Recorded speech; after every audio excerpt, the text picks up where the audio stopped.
अस्सलाम वालेकुम नाज़रीन, प्रोग्राम आज का पाकिस्तान से मैं हूं आपका मेज़बान बिलाल खान। सबसे पहले बात कर लेते हैं कल होने वाली मुलाकातों के हवाले से। पाकिस्तान मुस्लिम लीग नून के कायद नवाज शरीफ ने कोयटा के अंदर बलूचिस्तान से मुस्लिम लीग नून में शामिल होने वाले सियासी रहनुमाओं से खिताब करते हुए सबसे पहले तो मुबारकबाद दी और फिर ये कहा कि सारे रिकॉर्ड अगर उठाकर देखे जाएँ तो बलूचिस्तान के अंदर जो तरक्की हुई है वो मुस्लिम लीग नून के अलावा किस सियासी जमात ने की। और फिर आपको हमने कल भी बताया था कि 30 से ज़ायद लोगों ने इसमें नून लीग में शमूलियत इख्तियार की है, जिसमें बाप पार्टी के जाम कमाल भी हैं और दीगर सियासी रहनुमा भी हैं। ये वो रहनुमा हैं जिनके बारे में कहा जा रहा था मियाँ साहब के पाकिस्तान आने से पहले कि ये पीपल्स पार्टी में शमूलियत इख्तियार करने जा रहे थे, लेकिन अब देखा यह है कि बलूचिस्तान के अंदर सियासी मौसम तब्दील हुआ है और नून लीग के अंदर इख्तियार कर चुके हैं शमूलियत। दूसरी जानिब अगर हम बात कर लें पाकिस्तान पीपल्स पार्टी सिंध के सदर निसार खोड़ो साहब के हवाले से, तो उन्होंने भी ख़वातीन की पीपल्स पार्टी में शमूलियत की तकरीब से खिताब करते हुए बातें की हैं। वो चीदा पॉइंट्स मेरे सामने हैं कि सबसे पहला मुतालबा ये किया, जो दीगर सियासी जमातें इस पर जोर नहीं दे रही लेकिन पाकिस्तान पीपल्स पार्टी इस पर जोर देती नजर आ रही है कि जो गैर जानिबदार और शफाफ इलेक्शन है उसको यकीनी बनाया जाए। फिर साथ साथ ये भी कहा कि इलेक्शंस होने चाहिए, सिलेक्शन ने पाकिस्तान की जमहूरियत को और सियासत को कमज़ोर भी किया है। फिर उन्होंने बहुत सारी चीज़ों को सामने रखा और ये बताया कि माजी के अंदर पाकिस्तान पीपल्स पार्टी के अगेंस्ट IGI जो इत्तेहाद था 88 और 90 की दहाई के अंदर, उसका सामना पाकिस्तान पीपल्स पार्टी ने कैसे किया। माजी के इत्तेहाद और मुत्तहिद होने वाली जमातों को भी आड़े हाथों लिया कि ऐसे इत्तेहाद माजी के अंदर बनते रहे हैं, हमने इसका सामना किया है। अभी भी जो इत्तेहाद सामने बनता दिखाई दे रहा है, ख़ास तौर पर नून लीग ने इस इत्तेहाद का आगाज़ किया तो उस इत्तेहाद के ऊपर खूब गर्जे बरसे हैं। फिर ये भी जुमला कहा कि बलूचिस्तान के अंदर जो लोग मिल रहे हैं नून लीग से वो मिल नहीं रहे, उनको मिलाया जा रहा है। ये भी कहीं इशारा किया और बहुत सारी चीज़ें इसके ऊपर सामने आई हैं। ये भी बात सामने आई कि इमरान खान की तर्ज पर मियाँ साहब भी उसी ट्रैक पर चल रहे हैं। जैसे इमरान खान साहब को लाया गया था तो ऐसा लगता है कि मियाँ साहब ने भी वही रास्ता जो है वो चुन लिया है। इन तमाम चीज़ों पर बात करेंगे। हमारे साथ पाकिस्तान पीपल्स पार्टी से साबिक मेंबर कौमी असम्बली शमीम आरा साहब मौजूद है, आपका बहुत शुक्रिया। MQM से भी हमारे साथ रहनुमा मौजूद है अली खुर्शीदी साहब। अली साहब आपका भी बहुत शुक्रिया। और नून लीग से भी हमें कुछ देर में ज्वाइन करेंगे और तज़कियाकार भी हमारे साथ मौजूद है। पहले मैं MQM की इजाज़त से ज़रा पीपल्स पार्टी से पहला कमेंट लेना चाहूँगा। शमीम आरा साहब ज़रा जानना चाहूँगा मैं कि ये जो बातें की जा रही हैं ख़ास तौर पर बलूचिस्तान के अंदर नून लीग एक्टिव हो चुकी है और हमने ये भी देखा कि जो लोग पीपल्स पार्टी में शामिल होने जा रहे थे उन्होंने रुख कर लिया है नून लीग का। पाकिस्तान पीपल्स पार्टी इस तमाम सिनेरियो को कैसे देखती है कि इस इत्तेहाद की मुखालफत जो मुखालिफ आपकी मुखालिफ हैं ये इत्तेहाद, इसका मुकाबला कैसे करेगी पाकिस्तान पीपल्स पार्टी? देखिए, पाकिस्तान पीपल्स पार्टी अवामी ताकत पर यकीन रखती हैं और जिस तरह ये माहौल जो मैसेज दिया जा रहा है वो सारी अवाम पाकिस्तान की अवाम जानती है। क्योंकि जब नवाज खान आ रहे थे आपके नॉलेज में था, आपके लिए किस तरह प्रोटोकॉल दिया गया है, इस तरह मैसेज दिया जा रहा है कि जिस तरह के ये इलेक्शन है, सिलेक्शन की तैयारी हो रही है, सिलेक्शन की तैयारियां हो रही है आपके। क्योंकि जब ये पाकिस्तान आए थे तो हम पाकिस्तान पीपल्स पार्टी का मुतालबा था कि भाई फौरी तौर पर इलेक्शन का ऐलान किया जाए। और जबकि वो सियासी जमात जो जब हमारे साथ PDM में शामिल थी तो उन का भी ये कहना था कि हम फौरी तौर पे हम इलेक्शन का जैसे ही असेंबली डिसॉल्व हो गया हम फौरन इलेक्शन की तरफ जाएंगे। मगर आपने देखा कि जब वो पाकिस्तान में आए और किस तरह सरकारी प्रोटोकॉल के साथ उनका इस्तकबाल किया गया और पूरे पाकिस्तान से आवाम जमा करके एक मीनार पाकिस्तान में एक छोटा सा एक जलसा किया गया, पूरे पाकिस्तान से आवाम को जमा किया गया था, मगर वो कोई जलसा कामयाब नहीं गया था। और आप देखें कि ये इलेक्शन की नहीं सिलेक्शन की तैयारी की जा रही है। क्योंकि पाकिस्तान पीपल्स पार्टी जैसे ही जैसे असेंबली डिसॉल्व हुई, अपनी आईनी मुद्दत पूरी की, उन्होंने फौरी तौर से हमारे चेयरमैन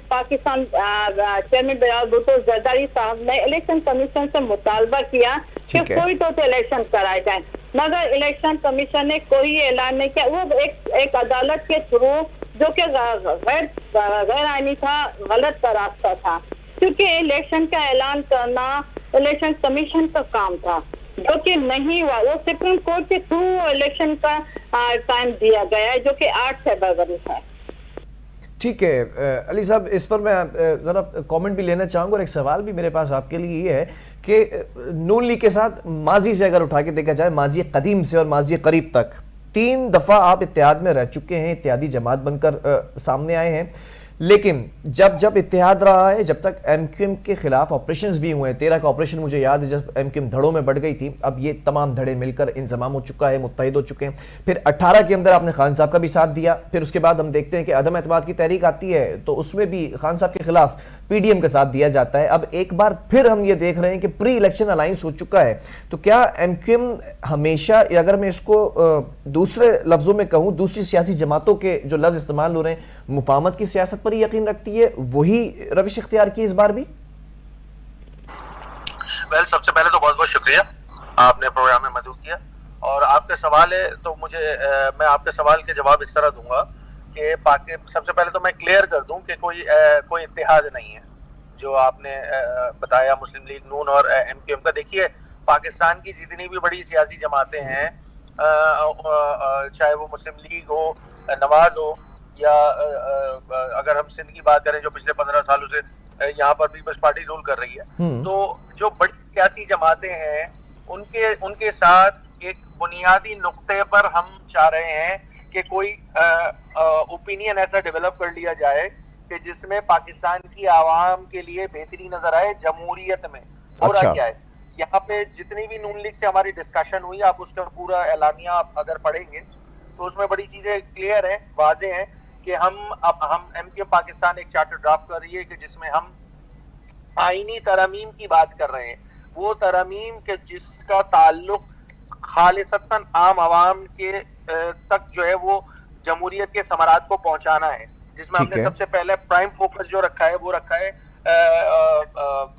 اس آئینی ترمیم کو کہ جس میں عوام موجود ہے. 140A کی اگر ہم بات کریں تو اس میں کلیئرٹی نہیں ہے, سپریم کورٹ کی انسٹرکشن موجود ہے, سپریم کورٹ کی ججمنٹ موجود ہے, اور حال یہ ہے کہ اگر میں اسپیسیفکلی صوبہ سندھ کی بات کروں تو صوبہ سندھ میں ان لیٹر اینڈ اسپرٹ اس پر فالو نہیں ہوتا, تو صوبائی حکومت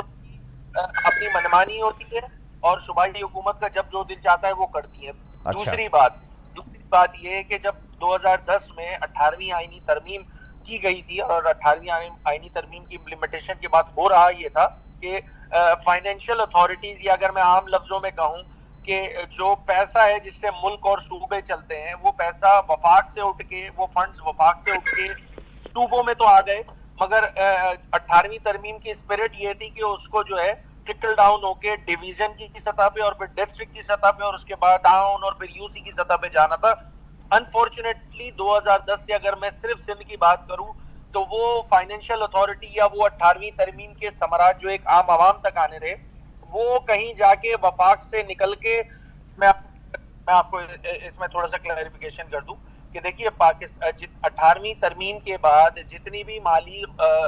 مالیاتی وسائل ہیں وہ صوبوں کے پاس موجود ہیں. یہ بالکل کلیئر ہونی چاہیے چیز کہ جتنے بھی ہمارے ایشوز, جو اسپیسیفکلی اگر آپ شہر کراچی کی بات کر رہے ہیں جو کہ ہماری کانسٹیٹوئنسیز ہیں, ان میں جتنے بھی مسائل ہیں, چاہے وہ پانی کا مسئلہ ہو, چاہے وہ سیوریج کا مسئلہ ہو, چاہے وہ روڈ انفراسٹرکچر کا مسئلہ ہو, چاہے وہ انڈر پاسز کا مسئلہ ہو, یہاں پر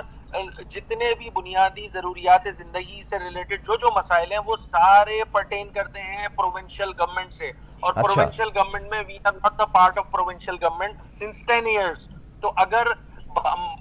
تھوڑی دیر کے لیے یہ بات مان لی جائے کہ ایم کیو ایم جو ہے وہ وفاقی حکومت میں جو ہے وہ ہر وقت رہتی ہے اور یہ سارے مسائل کیوں نہیں حل کر سکے, تو بھائی بڑا سمپل سا جواب ہے اس کا کہ یہ سارا ڈومین یا مینڈیٹ فیڈرل گورنمنٹ کا نہیں ہے. وزیر اعظم پاکستان کا مسئلہ نہیں ہے کہ اگر کراچی میں سیوریج کے مسائل ہیں, یہ مسئلہ وزیر اعلیٰ کا مسئلہ ہے, اور الٹیمیٹلی یہ ہونا تو یہ چاہیے تھا کہ میئر کراچی کا مسئلہ ہونا چاہیے تھا. ٹھیک ہے جی ناظرین, مجھے ایک وقفے کی طرف جانا ہے. دونوں معزز مہمانوں سے گزارش ہے کہ تھوڑا سا توقف رکھیے گا, ایک بریک کی طرف جا رہے ہیں, بریک کے بعد واپس آ کر اسی ٹاپک کو کنٹینیو کریں گے.